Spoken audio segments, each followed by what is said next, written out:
Anak ko, nakikita-kita. Nakikita ko kung paano mo sinusubukang pasayahin ng lahat. Kung paano mo binabago ang sarili mo depende sa harap mo. Kung paano mo tinatago ang tunay mong nararamdaman para lang hindi ka husgahan. Pagod ka na, hindi ba? Ilang beses mo nang hini-rehearse ang sasabihin mo bago ka magsalita. Nag-delete ka ng post kasi baka iba ang isipin nila. Nag-cancel ka ng lakad kasi baka husgahan ka. Nagpalit ka ng damit kasi baka sabihin nilang pilit. Anak, pagod ka na. At sa totoo lang, pagod na rin akong panoorin ka na ginagawang puppet ng opinyon ng iba. Alam mo ba kung ano ang pinakamalaking kalokohan na pinanginiwalaan mo ngayon? Na kailangan mo ng approval nila para maging totoo ang halaga mo? Hindi anak, hindi ganoon. Kwentuhan kita ng isang babae na kilala ko. Pumasok siya sa isang silid na puno ng mga mahahalagang lalaki. Mga lider ng relihiyon. Mga taong akala nila hawak nila ang langit. Hawak niya? Isang alabaster jar na puno ng napakamamahaling pabango. Halaga? Mas mahal pa sa isang taong sweldo. At alam mo ang ginawa niya sa harap ng lahat? Binasag niya. Ibinuhos niya lahat sa akin. Walang pag-atubili, walang sayang naman. Walang ano kaya sasabihin nila. Umiyak siya. Pinunasan niya ang paa ko gamit ang buhok niya. Sa harap ng mga taong siguradong huhusgahan siya. At syempre, anong ginawa nila? Sumabog sila. Ano ba yan? Sayang. Pwede pa naman ibenta yan.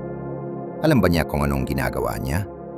Bakit pinapayagan mo to, Jesus? Nakita ko ang mukha niya. Narinig ko ang bulong-bulungan. Naramdaman ko ang kahihiyan na pilit nilang ipilit sa kanya. Pero alam mo ang ginawa ko? Pinagtanggol ko siya. Hayaan ninyo siya. 2 salita. Pero buong proteksyon ko.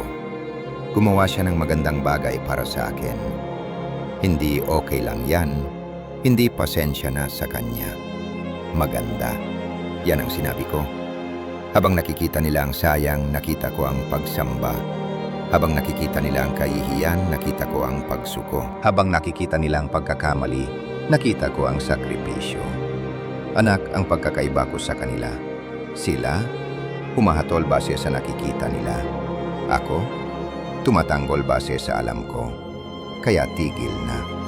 Tigilan mo nang tanungin ang mga taong hindi naman nakakaintindi ng pinagdadaanan mo. Hindi naman naglalakad sa daan mo. Hindi naman sila ang magbabayad ng bayarin mo. Hindi naman sila ang matutulog sa gabi kasama ang takot mo. Bakit mo hahabulin ang pagkilala ng mga taong hindi naman nag-invest sa paglaki mo? Gusto mo malaman ang totoo? Yung mga pinakamaingay na kritiko mo? Sila yung pinakamalungkot sa buhay nila. Nakikita ko sila, anak. Nakikita ko ang sakit sa loob nila kaya sumasakit din sila sa iba. Mga taong nasasaktan ang sumasakit sa iba. Mga taong kulang sa loob ang sumisira sa iba. Mga taong walang laman ang nangunggumbinsi sa iba. Kasi kapag busog ka sa loob, hindi mo kailangan manghimasok sa buhay ng iba. Tingnan mo si Pedro. Alam mo yan, hindi ba? Tinanggihan niya ako 3 beses. Sinabi niya, hindi ko kilala yan. Marami akong pwedeng gawin. Ipahiya siya sa harap ng lahat. Alisin ang tungkulin niya. Tanggalin siya sa ministeryo. Pero alam mo ang ginawa ko pagkatapos ng pagkabuhay ko?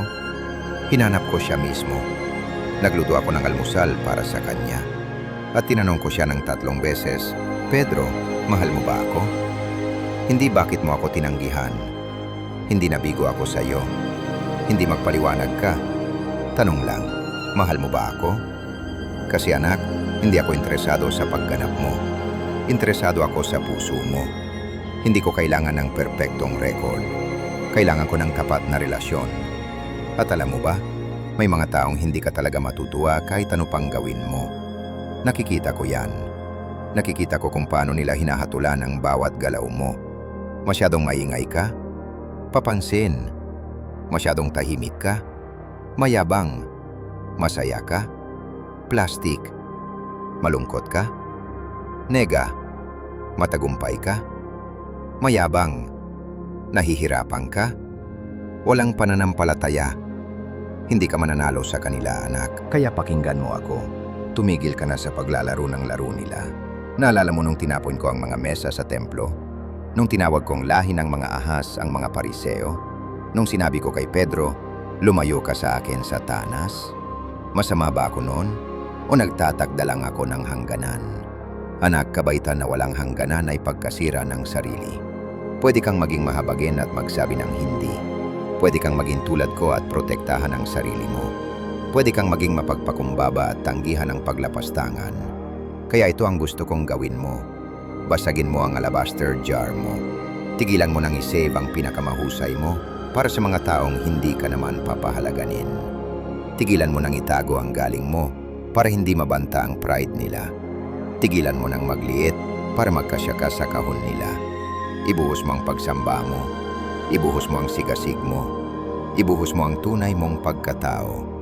Basta para sa akin, itatanggol kita. Palagi. Habang binibilang nila ang pagkakamali mo, ipinagdiriwang ko ang katapatan mo. Habang pinagdududa nila ang intensyon mo, nakikita ko ang puso mo. Habang hinihintay nila na bumagsak ka, sasakluhin kita bago ka tumama sa lupa.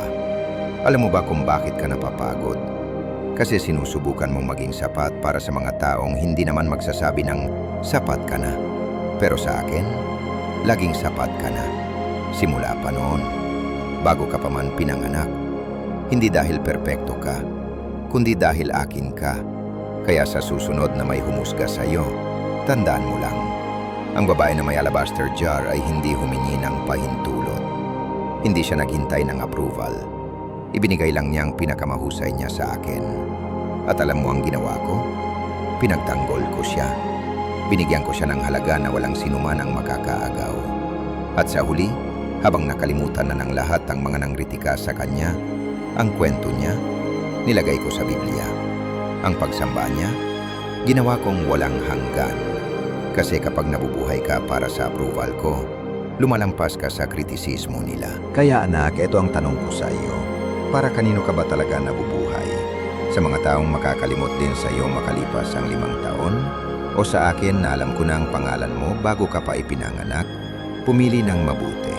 Kasi balang araw tatanungin mo sila, nasaan kayo nung kailangan ko kayo? At walang maisasagot sila. Pero ako, nandoon ako, nandito ako. Laging narito ako. Ipinagtanggol kita nung hinusgahan kanila. Pinrotektahan kita nung inatake kanila. Ipinagdiwang kita nung binaliwala kanila. Nakikita ko lahat, anak. Lahat. Ang bawat luha. Ang bawat pagod. Ang bawat pagsisikap mong maging sapat sa kanila. At gusto kong sabihin sa iyo, tigilan mo na ang paghabol sa kanila. At habulin mo na lang ako. Kasi sa totoo lang, hinahabol na kita simula pa noon. Hinihintay kitang lumingon. Hinihintay kitang makinig. Hinihintay kitang magtiwala. Hindi sa kanila, kundi sa akin. Kasi ako lang ang hindi kaiiwan. Ako lang ang hindi magbabago ng tingin sa iyo. Ako lang ang makakaalam ng tunay mong halaga. Mahal kita, anak ko. Hindi dahil sa ginagawa mo. Hindi dahil sa sinasabi nila. Kundi dahil sa kung sino ka sa akin. At sa akin, ikaw ay lahat.